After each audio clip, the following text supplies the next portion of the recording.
Well, it's another day in paradise. Another day working on the white. The fuel tank gave us some issues twice. Apparently there was some debris I missed in the fuel tank. I suspect it's getting in the petcock like I had before. We take this line loose and hook a rubber hose up to it and blow air through, and then it'll run fine. But when it quits, it just quits all of a sudden. So I think it's probably some reeds or something in there. So we got plan B. I'm going to change that petcock out with a ball valve and put a Y screen after it. That pump has a pretty good vacuum when it's running, and it's sucking the reeds down into the petcock. So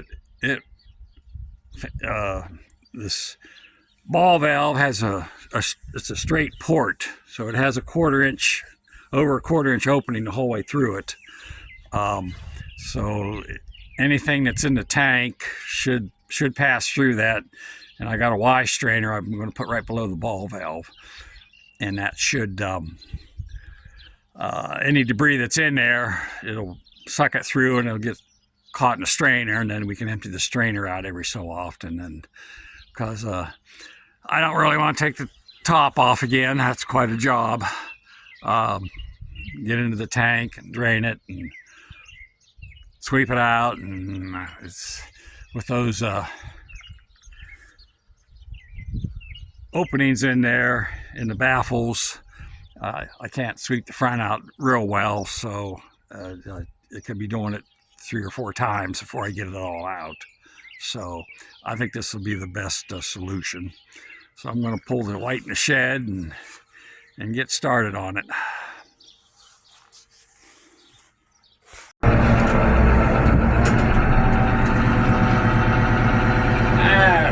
Should be pretty good.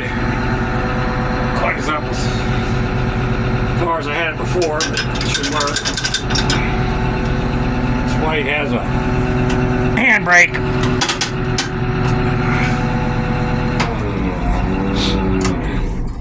It activates through some linkage.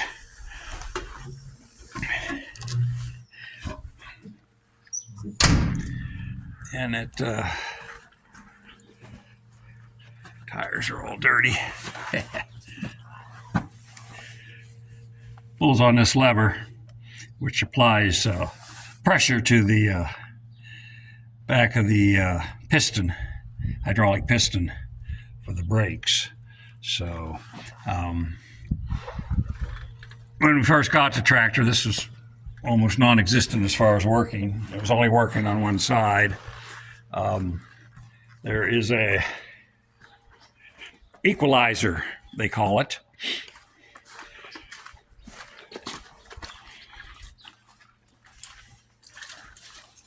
Right here. This is the arm, pulls this lever back, and it pulls on this lever. It comes down here to this cross shaft, goes through the front main frame. It has 2 levers.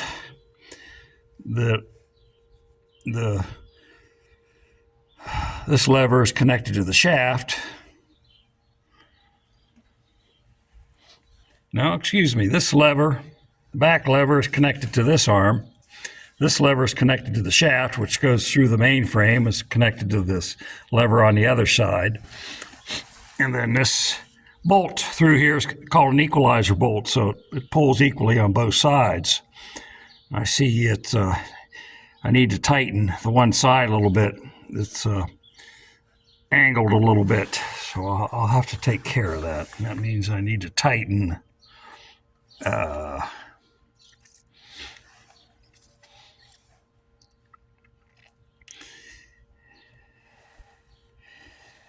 I need to tighten this brake over here. Yes, tighten that brake. All right, well, it all works. But when we got the tractor, that bolt was completely tightened down. The equalizers were all froze up, and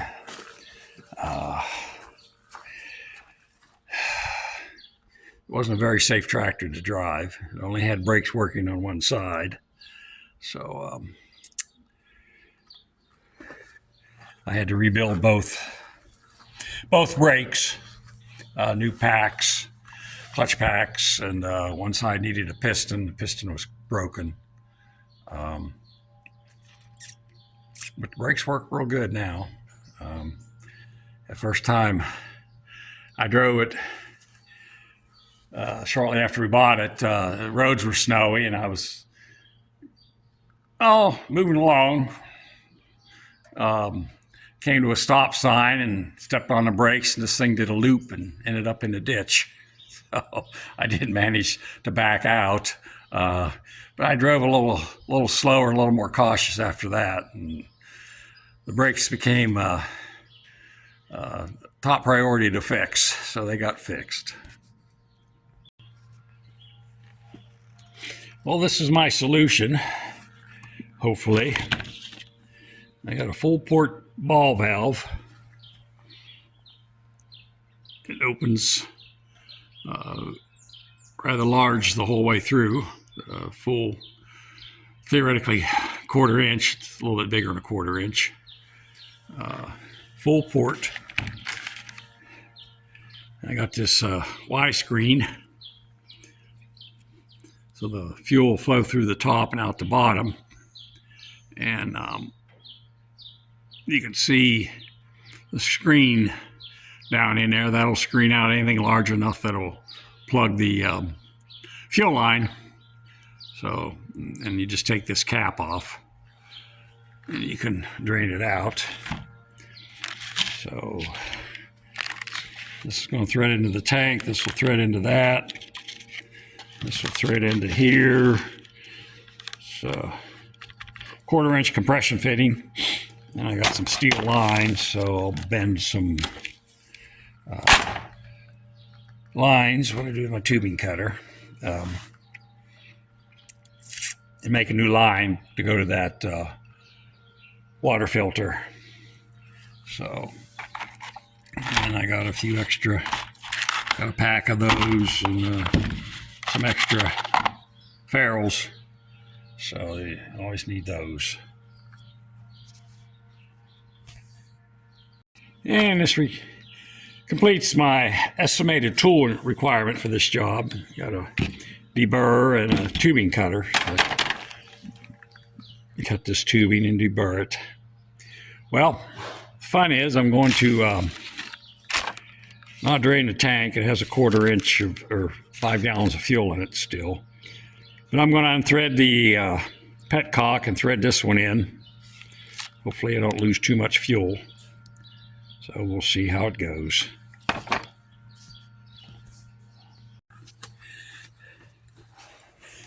Well, that didn't go quite like I had planned.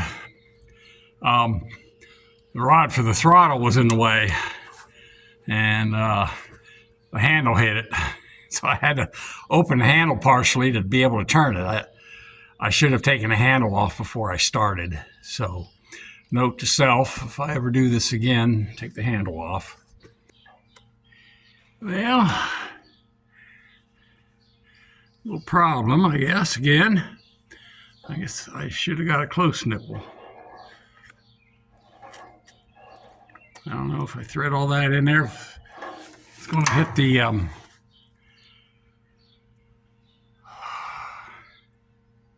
3-speed housing. Looks like it probably will.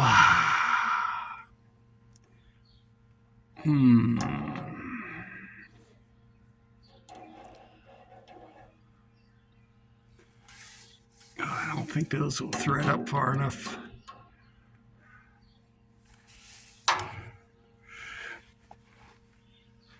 Well, I guess all we can do is try.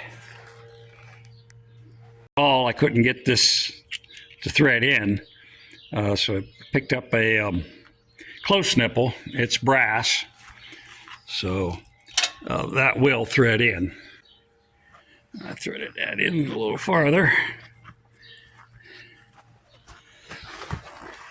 as far as I could get it without messing up the threads with what I was grabbing it with. Okay, so there's the top of the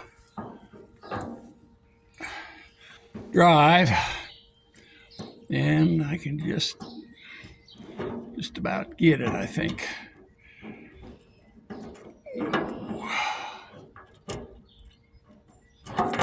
Well,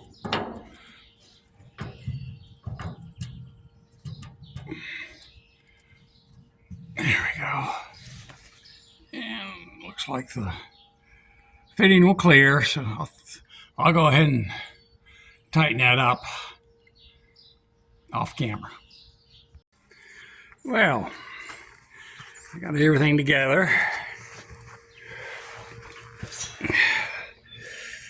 Petcock, the Y filter facing the other way so I can get to it from the other side.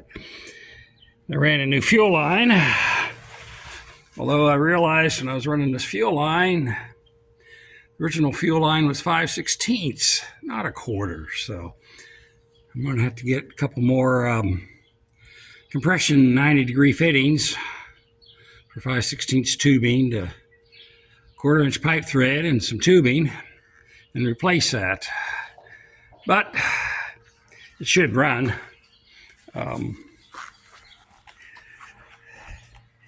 Might not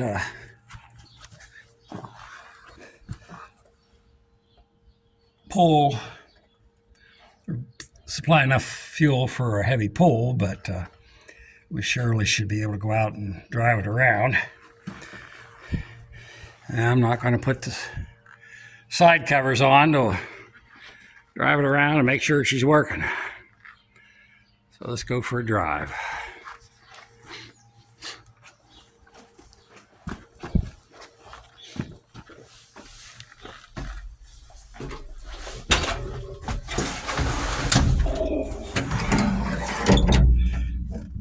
The first thing you always do is open up the vents. Second thing you do is close the door. I didn't put that new strap on. I got over in Ohio at the salvage yard. But that door swings back and you make a sharp turn, that door will be folded up.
Drive this thing.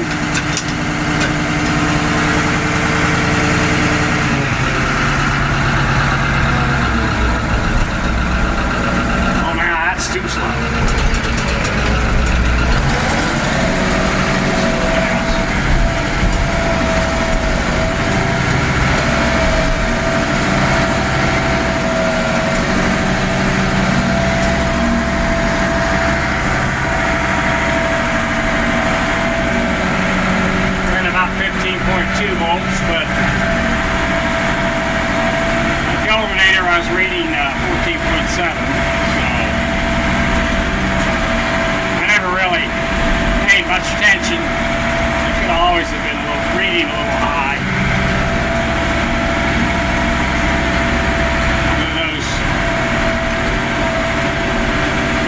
diodes and the rectifier assembly damaged anything or not.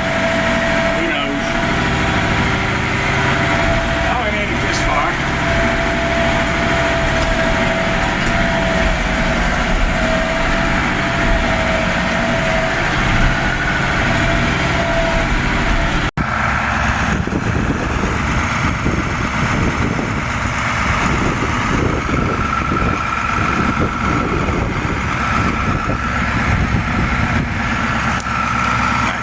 The wind.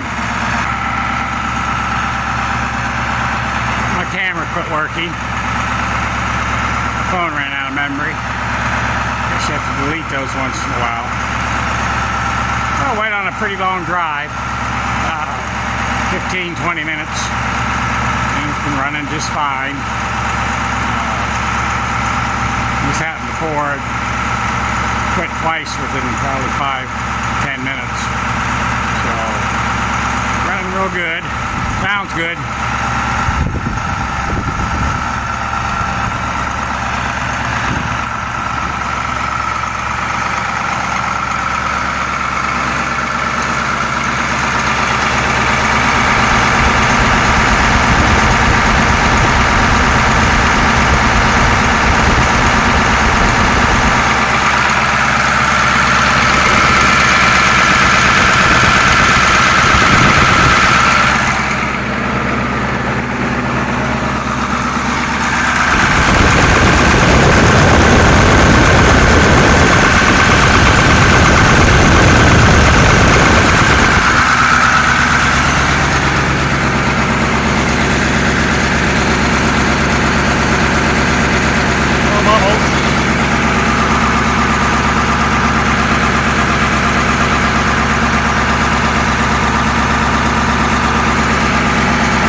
No leaks out of the injector, no bubbles, no leaks at the fuel valve, so I think maybe we finally got this problem fixed.